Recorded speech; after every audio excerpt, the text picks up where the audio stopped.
Hola amigos, nos encontramos hoy con la grata presencia de nuestro amigo Jaime Encalada, que es promotor cultural. Nos acompaña como siempre nuestro compañero Carlos Verde Soto y detrás de cámara nuestro amigo Andrés Can. Jaime, buenos días. Buenos días. Tú como promotor cultural, cuéntanos algo sobre tu actividad. Verás, yo empecé como promotor cultural ad hoc en el año de 1996.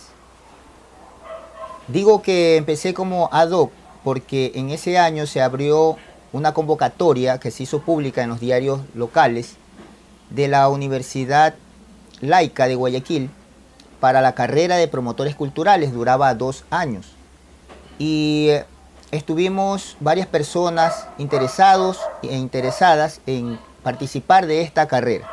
Pero por cuestión de logística, no sé, o la falta de atención de muchas personas, la carrera era nueva, el proyecto se suspendió.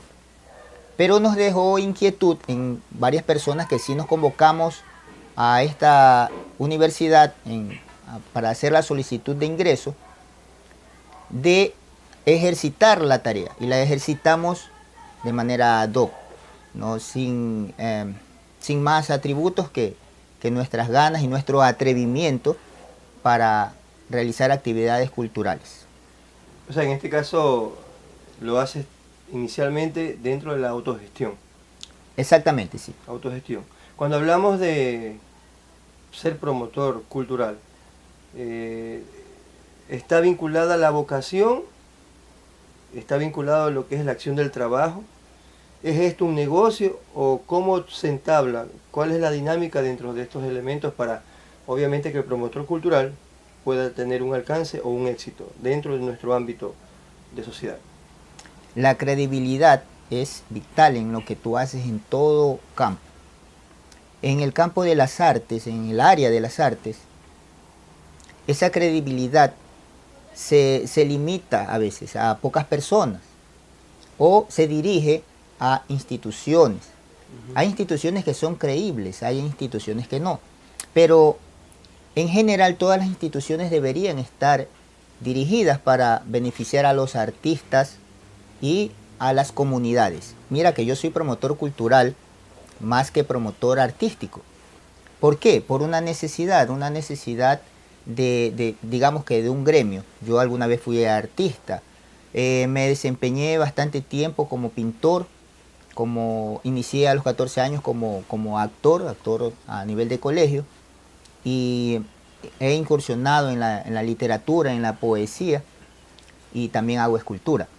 Este perfil de artista multifacético o multidisciplinar, como algunos lo reconocen, me dio ciertas herramientas intelectuales y herramientas de sociedad para poderme comunicar, o comunicacionales más bien, para poderme, vale la redundancia, comunicarme con los artistas y provocar que se reconozca mi tarea de promotor y que me consideren como un posible promotor de su trabajo.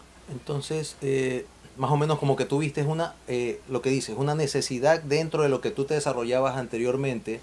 Ahora, digamos que tú coges el rol de promotor para de alguna manera dar a conocer a la sociedad lo que se desarrolla culturalmente. Me refiero a que la pregunta directa sería, si tú estabas antes en el campo artístico, ¿cómo así llegas a promotor? O sea, a lo mejor esperabas que alguien, y no lo había, que alguien promoviera eso, y tú dijiste, no, ahora voy a coger yo las riendas y voy a empezar a hacerlo por mi cuenta con el grupo que me apoye. No sé cómo lo asimilaste. Definitivamente, el que un grupo de personas hayamos asumido la tarea de promotores culturales se debió a una necesidad de, como ya dije, de gremio. Las instituciones funcionaban, pero no funcionaban como debían funcionar. Recordemos que era el siglo XX, el año 96, la última década del siglo XX, y había muchas falencias a nivel de instituciones. Políticamente, pues, los estamentos tenían conflictos, por decir lo menos, eso sería de analizar en otro momento, la parte política del asunto. Pero nosotros los artistas teníamos una condición, y era la de ser artistas. Pero no teníamos, una vez producida la obra para el pintor, la obra de teatro para el actor, ¿no? Cualquier obra producida no tenía cómo promoverse, cómo venderse, porque eso también lo habíamos olvidado. El artista que pinta y trata de vender su cuadro es un mal artista, porque va a regalar su cuadro. Habían anécdotas tan interesantes y tan marcadas, y que nos marcaron también a muchos, de artistas que nosotros conocemos, no voy a decir nombres porque sería penoso, correcto. Pero que terminaron cambiando su obra plástica por una plancha, un corte de tela, para poder vender la plancha o el corte de tela antes que su cuadro, porque su cuadro nadie lo iba a comprar, por lo menos al nivel donde él se podía mover. Pero había gente, los dueños de estas empresas que vendían las telas o las planchas, que desde luego sabían a quién venderle. Entonces, ante esta necesidad de que haya quien represente al artista conociendo la realidad del artista desde adentro, siendo artista, es lo que me abocó a mí, como a muchos compañeros, a tomar esta tarea. Lastimosamente también la de abandonar la tarea de artista como tal, porque para ser artista plástico debo dedicarme 100% a ser artista plástico. Entonces sí necesitamos gente que se dedique 100% a hacer promoción, que es a lo que me dedico yo ahora. Lo que no quiere decir que tenga menos capacidad para, en el momento en que desee introducirme nuevamente o retomar cualquier actividad en las expresiones de artes que conocemos, usuales o las nuevas que vienen, tenga yo incapacidad, sino que necesito el tiempo y necesito toda mi atención para promover el trabajo de los artistas, que creo hasta ahora lo he hecho de una manera regular, suficiente. Ya, cuando tú estás dentro de esta dinámica de ser promotor cultural, y obviamente te has relacionado y manejas alcances con instituciones o agrupaciones. De tu experiencia con las agrupaciones dentro del perímetro de la ciudad, ¿cuáles son los alcances que tú hasta ahora has podido obtener? Hablemos de manera exitosa, que es lo adecuado, por decirlo. ¿Con qué tipo de agrupaciones específicamente tú trabajas dentro del perímetro de la ciudad? A nivel local, a nivel de Guayaquil, ahora tenemos que hablar no solo de Guayaquil como cantón, sino del distrito Guayaquil, que suma a 3 cantones, que son Guayaquil, Durán y San Borondón. He llegado a tener una representatividad con varias agrupaciones independientes y comunidades. Actualmente trabajo yo con un tema que es el tema de proyectos activos. ¿Qué son estos proyectos activos? Son proyectos reales a nivel universitario, pues en la misma década de los 90 del siglo XX, las universidades de otros países que tenían sus sedes también aquí en Guayaquil, hablaban de los proyectos activos. Yeah. Y esa fórmula me pareció a mí interesante, nos pareció interesante a muchos que estábamos en esta agrupación y con esta necesidad para desarrollar un proyecto como tal. Yo abanderé esa tarea y me convertí en el precursor de esto de los proyectos activos. Hemos parido, qué sé yo, unos 20 proyectos. En número suena poco, pero si consideras que nuestros proyectos tomaron posición y posesión del momento histórico que les tocó vivir de acuerdo al sitio donde estaban, y las comunidades se empoderaron también de ese proyecto. Por ejemplo, puedo nombrar a uno, el proyecto Grafito Graffiti Escuela Taller de la Calle, que es un proyecto que trabaja con naciones desde el año 2001. Ya tienen este año 2006, en enero, cumplidos 15 años de actividades ininterrumpidas. Y ese proyecto pues lo abanderé yo, me convertí en precursor de ese proyecto, pero antes de ese proyecto ya habían otros proyectos como la SAC, Zonas de Artes y Culturas, que a su vez han parido más proyectos. Y el mismo proyecto, Grafito Graffiti, este año ha parido 2 proyectos más, que son los clubes de pintura comunitarios en el sur de Guayaquil, que los dirige el licenciado, bueno, en realidad es diseñador gráfico, el licenciado Ángel Ochoa Bateoja. Ángel Daniel Ochoa Bateoja es, además de diseñador gráfico, además de ser director de este nuevo proyecto, Clubes de Pintura Comunitarios en el sur de Guayaquil, es un activista y es un gran artista. De hecho, es uno de los representantes del proyecto Escuela. Todo esto se vincula.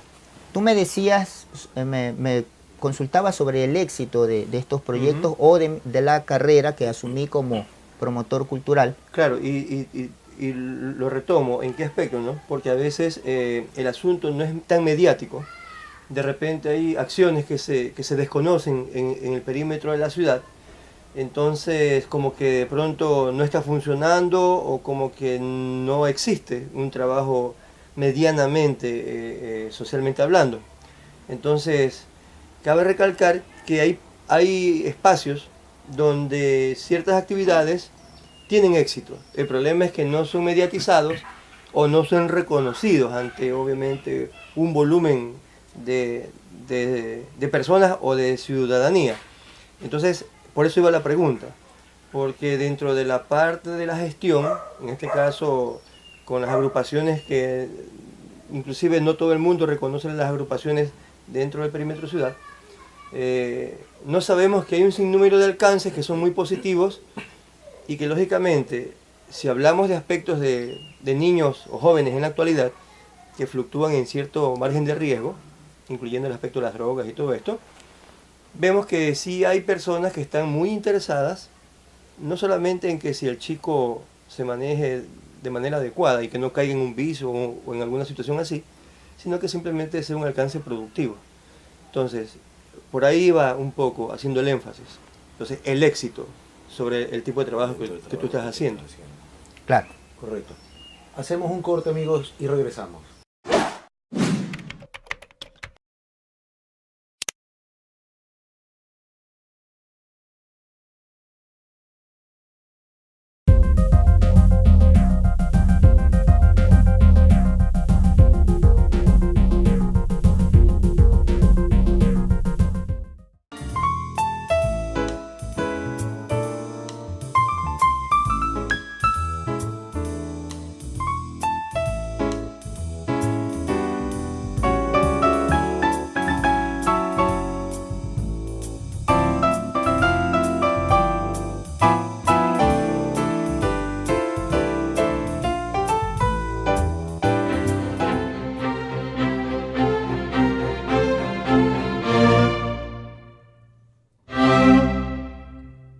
Bien, estamos aquí nuevamente con nuestro amigo Jaime Encalada.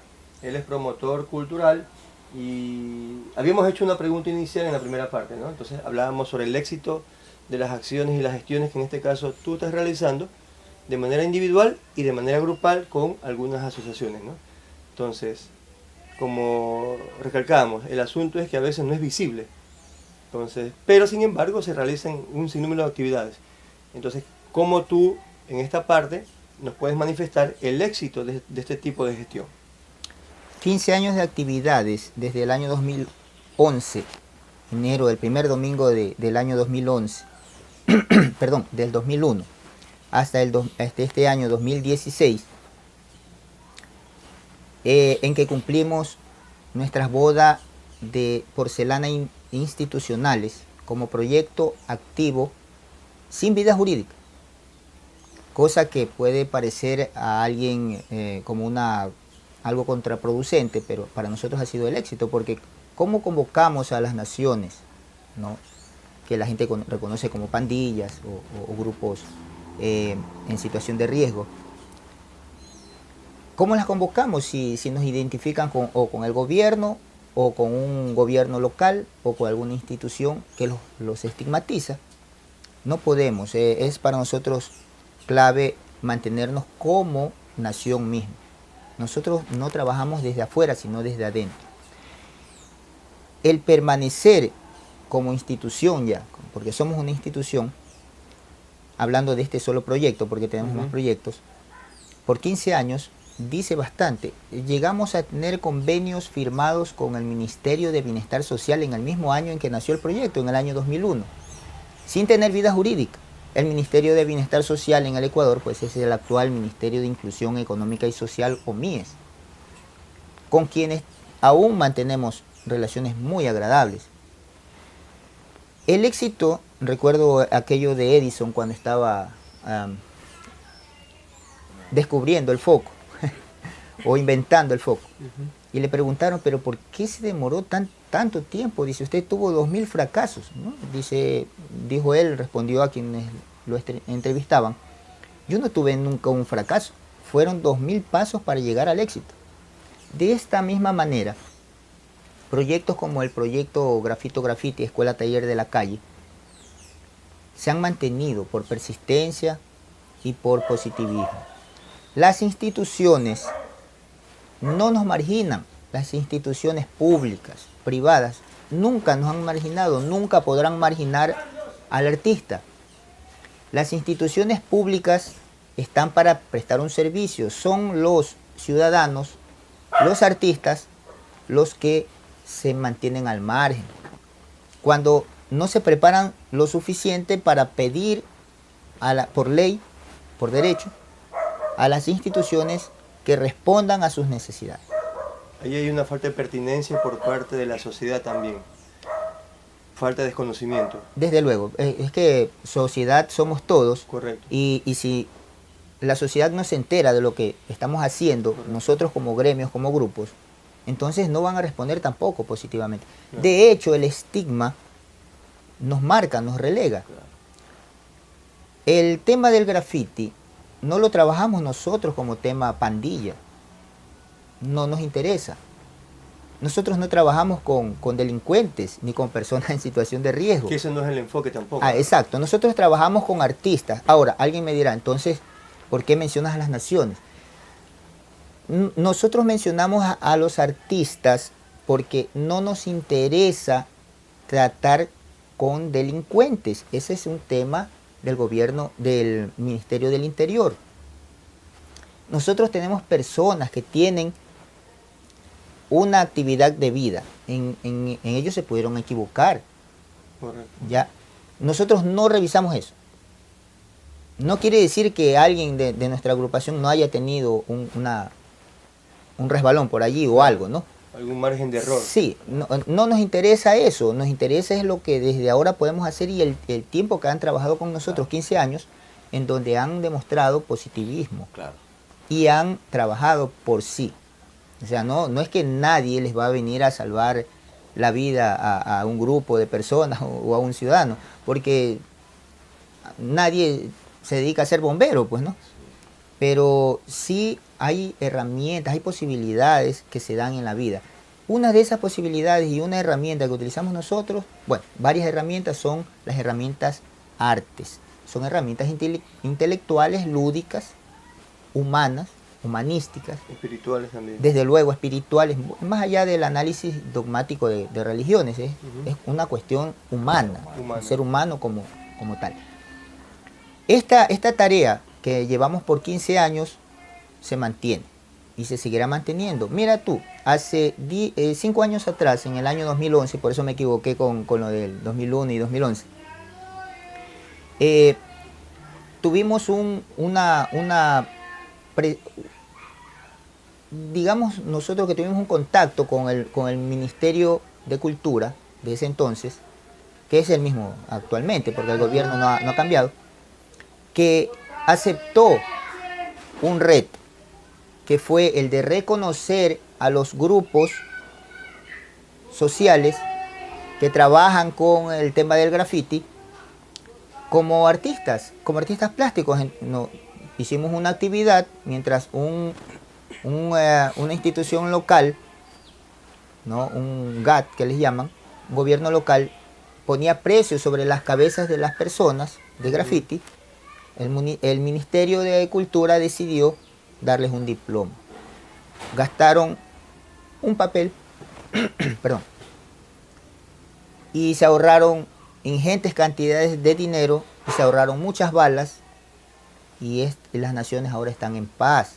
Pero por supuesto, esto no lo hizo ni el gobierno, ni lo hizo alguien en particular, una persona. Esto lo hicieron las mismas naciones ya acreditadas. Cuando se rompió el estigma, estas personas decidieron verse como artistas porque ya se los reconocía como tales. Y su acción frente a la comunidad es esa, de artista. Correcto, pero cabe reconocer, por ejemplo, el momento. Aunque no es el hecho de tener que enlazarte con un gobierno, pero el momento de esta gobernabilidad, el tiempo y espacio sí cuenta. Claro. Y el hecho mismo, que en un mismo tiempo y espacio, tú nos estás narrando que por un lado se puso precio a las cabezas. Y en ese mismo tiempo y espacio de esta gobernabilidad, aún con la gestión de los chicos, se reconoce la otra contraparte. Lo que creo que es más prudente, como tú lo mencionaste.